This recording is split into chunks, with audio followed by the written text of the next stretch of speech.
लोकतंत्र में नेता बिना जनता के समर्थन के नेता नहीं बन सकता।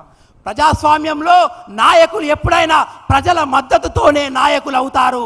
ఎప్పుడైతే ప్రజల మద్దతు ఉండదో వాళ్ళు ప్రజాస్వామ్యంలో నాయకులు అనబడరు.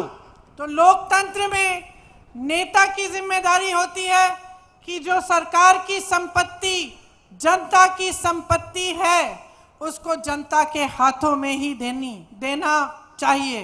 ప్రజాస్వామ్యంతో ఏర్పడిన ప్రభుత్వాలలో నాయకుల ముఖ్య లక్ష్యం ఉద్దేశం ఏంటంటే ప్రజల ద్వారా వచ్చిన డబ్బు అది మంచిగా తిరిగి ప్రజలకే వాడబడాలి. ఇదే ప్రజాస్వామ్యం యొక్క ముఖ్య ఉద్దేశము. ये सरकार की जिम्मेदारी होती है और जनता की जिम्मेदारी होती है कि सरकार को जवाबदेह बनाए। ఇది ప్రభుత్వం యొక్క ఉద్దేశమై ఉంటుంది. అదే విధంగా ప్రజలకు కూడా ప్రభుత్వాలు వాళ్ళు చేసినటువంటి పైసల అప్పులు ఎప్పటికప్పుడు జవాబుదారీతనం ఉండాలి. जनता की जिम्मेदारी होती है कि जागरूक बने। जब दिखता है कि अपने SC ST फंड का पैसा कहीं और जा रहा है तो आवाज उठाओ। ప్రజల యొక్క బాధ్యత ఏంటంటే ప్రభుత్వం చేస్తున్న అన్యాయాల పట్ల ఎప్పటికప్పుడు నిలదీయాలి, ఎప్పుడప్పుడు జాగ్రత్తగా ఉండాలి.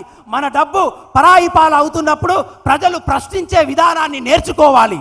जब पता चलता है कि 10 सालों में एक के बाद एक घोटाला हो रहा है तो जागरूक बन जाओ, समझ जाओ कि ये आपके पैसे चुराए जा रहे हैं और ये सरकार ठीक ढंग से आपके लिए काम नहीं कर रही है। 10 సంవత్సరాల్లో ఒక స్కామ్ తర్వాత ఒకటి జరుగుతుందంటే గుర్తుంచుకోండి, ప్రభుత్వాలు మీ పైసలు తింటున్నారు, మీ పైసలే అన్యాయం అవుతున్నాయి. కాబట్టి మీరందరూ మేలుకొనాలి. प्रधानमंत्री मोदी जी यहाँ आते हैं तेलंगाना में तो भ्रष्टाचार की बातें करते हैं। उनकी बड़ी बड़ी एजेंसियां हैं, ED है, CBI है, वो कांग्रेस के नेताओं पे लगा देते हैं। लेकिन जो आपके बड़े बड़े घोटाले हो रहे हैं जिसमें हजारों करोड़ रुपए आपसे चुराए जा रहे हैं उनकी जांच नहीं करवाते। మోదీ గారు ఇక్కడికి వచ్చినప్పుడు స్కామ్ల గురించి మాట్లాడతారు, అన్యాయం గురించి మాట్లాడతారు. వాళ్ళ దగ్గర ఉన్నటువంటి CBI EDలను కాంగ్రెస్ నాయకుల మీద మోపించి వాళ్ళను ఒత్తిడి చేయడానికి ప్రయత్నిస్తారు. కానీ వాళ్ళ దగ్గర ఉన్నటువంటి అన్యాయాన్ని పరిగెట్టడానికి కానీ దొరకబట్టడానికి మోదీ గారు ఎప్పుడూ ప్రయత్నించరు. कालेश्वरम की बात नहीं करते, शराब के घोटाले के बारे में बात नहीं करते, सिंचाई के घोटाले के बारे में बात नहीं करते, लेकिन कांग्रेस के नेताओं के पीछे ED और CBI लगाते हैं। కేసీఆర్ గారు మోదీ గారు కాళేశ్వరంలో జరిగినటువంటి అన్యాయం గురించి మాట్లాడరు, అదే విధంగా లిక్కర్ స్కామ్ గురించి మాట్లాడరు. కానీ కాంగ్రెస్ కార్యకర్తలు చేస్తున్నటువంటి వాళ్ళ మీద ఈడీనే ప్రయత్నిస్తారు. वो यहाँ पे जांच नहीं कराते KCR जी और BRS की, और KCR जी वहाँ पे दिल्ली में संसद भवन में जब बिल पास करनी होती है तो मोदी जी और बीजेपी की मदद करते हैं। కేసీఆర్ గారు ఎప్పుడు కూడా మోదీ గారు చేపట్టించిన విధి విధానాల మీద వ్యతిరేకించరు.